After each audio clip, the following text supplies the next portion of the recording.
So you see these eggs?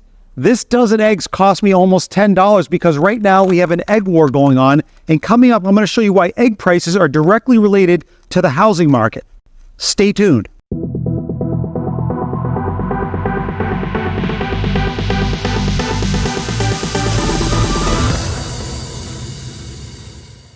What's going on, my YouTube friends? This is Jerry Abbott, your #1 real estate resource here in beautiful Las Vegas. Hey guys, a couple of real quick things before we dive into the video. If this is your first time to the channel and you want to learn the cold hard facts about the U.S. economy, the U.S. real estate market, and specifically the Las Vegas real estate market, then make sure to subscribe to the channel down below. Number 2, if you happen to like the content in today's video, make sure to press that thumbs up like button, guys. That would really help the channel out. And number 3, if you are thinking about relocating to beautiful Las Vegas, whether it's next month or next year, I've got your back. I'm a local real estate agent here. I've lived here for 20 years. I know every inch of this city. When that time is right for you, definitely reach out to me. Just call, text, or email me anytime, and I'll help you find that perfect dream home.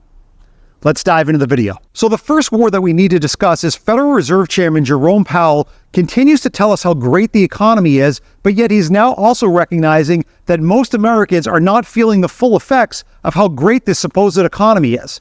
Listen to this. It is clear that the overall aggregate numbers are just very, very good for the economy. 4% unemployment, inflation down to 2.6% last year, and the economy growing well in excess of 2%. These are good numbers.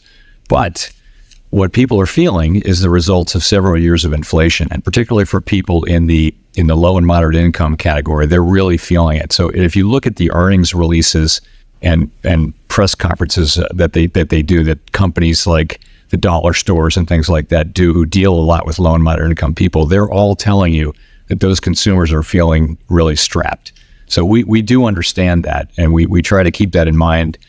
Even though we acknowledge that the overall data are good, we see what people are feeling, and that's inflation. So it's just another reminder how much people hate inflation and how bad inflation is for people, high inflation.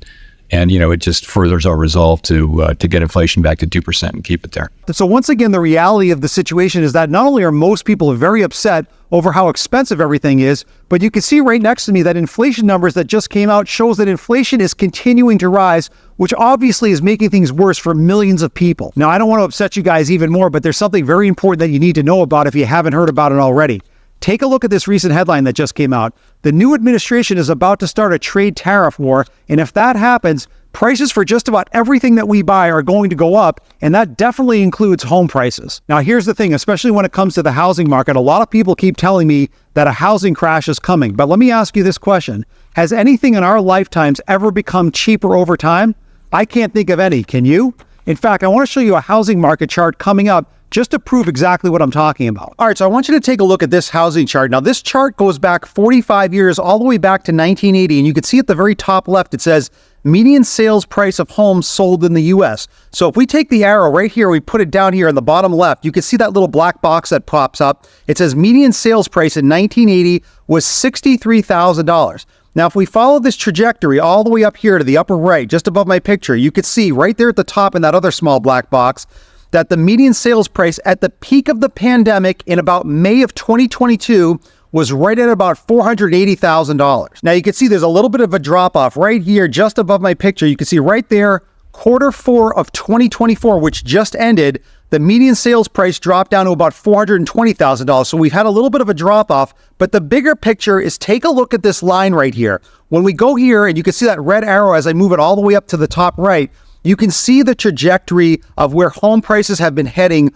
over the last 45 years. The trajectory is gradual, going up to the right, and then we had that big spike that you can see right at the top just above my picture. That was the big pandemic peak of the price points here. But again, you can see the trajectory of home prices is never really going down long term. Everything continues to move higher. Now, here in Las Vegas, where I happen to be located, take a look right next to me. We just started the year off with new record home prices because, again, demand continues to outpace supply, and there's a lot of wars going on right now between buyers and sellers, and I actually want to show you a few of my own personal examples coming up. All right, so now I'm on the popular real estate platform Zillow that most of you are familiar with, and I wanted to show you this week 3 specific examples of Las Vegas homes for sale that I personally am handling on these transactions for 3 separate buyers that I'm dealing with right now.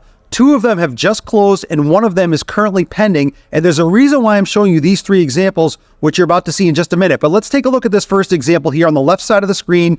You can see that this home was currently listed for $1,500,000 basically, but this home just closed for $1,450,000. But again, I want to show you down below the full pricing history of this home before my buyer actually bought this home. All right, so before we take a look at the pricing history, I am filming this segment a couple of days before this home is actually going to close. So what you're seeing here is showing that it's a pending sale, but it's actually closing in the next couple of days. And by the time you guys see it, it should say that this home is closed at $1,450,000. But let's first take a look down at the bottom of the screen in that blue highlight. Down on the bottom left here, the date says 8/18/2024. So we're going back about 6 months ago. The home was originally listed for sale for $1,549,000. Just above that, a couple of months later, they reduced it down to about $1.5 million. And then at the top, it says that they removed the listing, then there was a pending sale, and it's closed now for $1,450,000. So the reason why I'm showing you guys this specific example of mine is because even though the original list price on this home was $1,549,000, and we got $100,000 off of that price tag before my buyers finally bought it, it's still very close to the original list price because, again, this home was properly priced. It was a little bit high. We got a little bit of a deal for them. But again, I just want to let you guys know there's a lot of people in the Las Vegas area that can buy homes like this because this was a cash deal. And even though we didn't pay full price for it, if a home is priced properly, regardless of the price here in the Las Vegas real estate market, it's likely going to sell very close to that original list price. All right, so now let's take a look at this second transaction where I helped my buyer purchase this home recently. Now you can see on the left side of the screen, this home is listed at $1,125,000. Just above that in the small red text, it says price cut of $25,000, but that's really not the full pricing reduction here on this particular home. This is a 4-bedroom, 4-bath, 3,400 square foot home. We just closed on it, but again, I want to show you down below where the original price point was compared to the final selling price. All right, so again, focus your attention down at the bottom of the screen in the blue highlight. Down on the bottom left there, the date says 9/6/2022. So we're going back about 2.5 years ago. This home originally sold for $1 million even.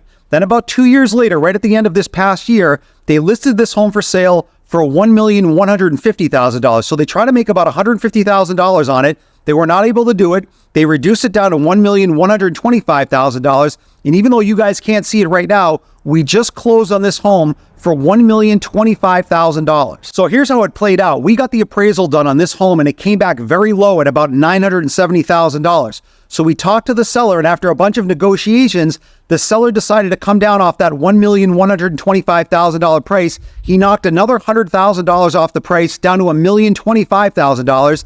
And my buyer came up about $50,000, and we kind of made that marriage happen. So again, even though the seller was trying to make a little bit of money on it, this home ultimately ended up closing at about the price point that they bought it at about 2.5 years ago. But the bigger takeaway is this: the seller tried to make about $150,000 on this particular home over the last 2.5 years, and they knew they were priced high. And then finally, they kind of caved in on that original price point, and they sold it for about $125,000 below their original asking price. So I got my buyer $125,000 off this home. But again, we had a fight like hell with the seller to try to negotiate this price down because a lot of sellers are just very stubborn right now. There's a big war going on between buyers and sellers, and getting that negotiation to make it happen is very challenging in a lot of instances. All right, so let's take a look at this particular home. Now, this is the third transaction right now that I'm helping one of my buyers purchase this home. You can see that we're actively under contract on this particular property. You can see on the left side of the screen, this home's currently listed for $1,790,000.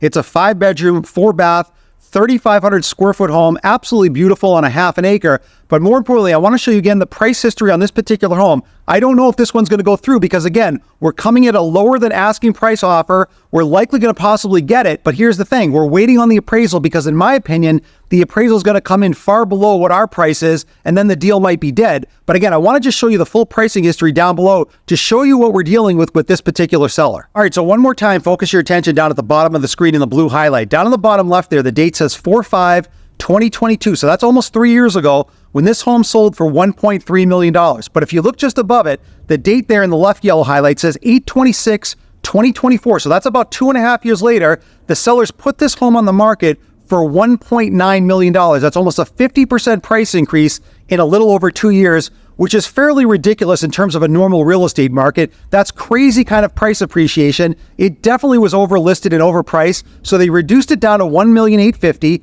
Then they reduced it down to $1,790,000. They took it off the market. Then my buyer really liked the home, and we just put in an offer definitely below the $1,790,000 price point, and we have to wait to see what happens because, again, it all boils down to the appraisal situation. So for those of you that don't know what an appraisal is on a home, when you're not purchasing a home in cash and you need a loan for it, the bank is going to get the home appraised to determine the value of the home and then how much they're ultimately going to lend to you. Now, in this particular situation with this home and this buyer that's going to get financing on this home, there are some homes in this community that are appraising for about $1,300,000 to $1,400,000, and then there are some homes that are appraising for $1.6 million to $1.7 million.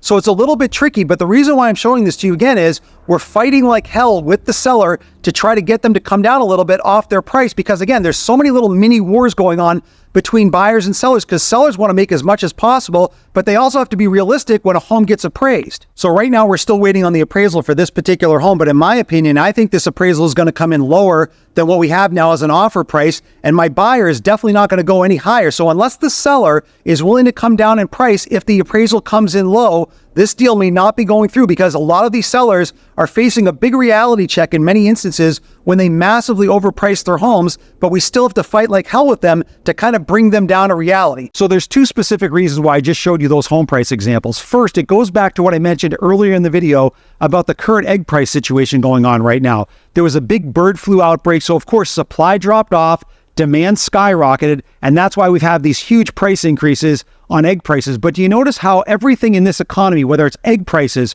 car prices, and especially home prices, everything continues to go up fairly dramatically because, again, demand continues to outpace supply in most sectors of the economy. And the way things look, it just seems like that's going to continue on for the foreseeable future. So before we end today's video, I just want to give a shout out to my favorite comment from last week's video, and that goes to CF. Now I'm going to put his comments up here on full screen and read it to you, and then come back on the other side and comment on it. So he wrote, we originally got a 30-year fixed at 4.25%, paying $126,000 for our 3-bed, 2-bath, single level in 2010 here in the Sacramento Valley in Northern California.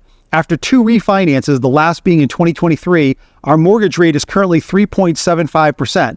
Monthly payment is $1,083. Zillow says our home is currently worth $340,000. So this Northern California homeowner is a perfect example of what I mentioned in my video last week, which is a famous expression, which is time in the market beats timing in the market. This person bought a home 15 years ago for barely $100,000. It's now gone up almost triple in value, and he has a very low mortgage rate. Now, when you compare that to people today, the average income earning person is having a very hard time getting into the market because not only are home prices near record highs, so too are interest rates. And unless you're a wealthy homeowner or a business owner or a high income earner, it's very challenging for people who are average income earners to get into this market. Now, I want to hear from you guys. I want you to drop me a comment down below. I read and respond to all of my comments. I want to know whether or not right now, regardless of the real estate market, whether it's in California or where I'm located in Las Vegas or anywhere in the country, do you think now is a good time to enter the market and purchase a home, or do you think it's better to try to wait things out because you think the market is overextended and overinflated at this time?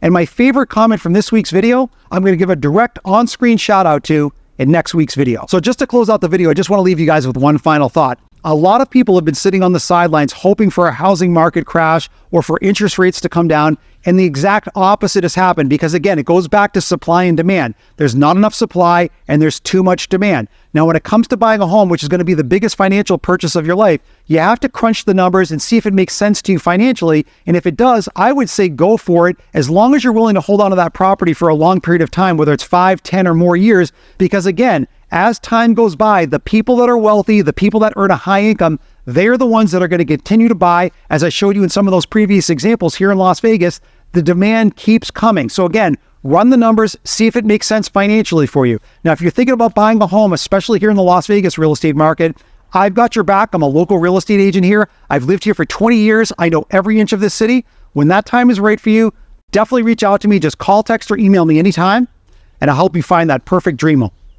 I'll see you in the next video.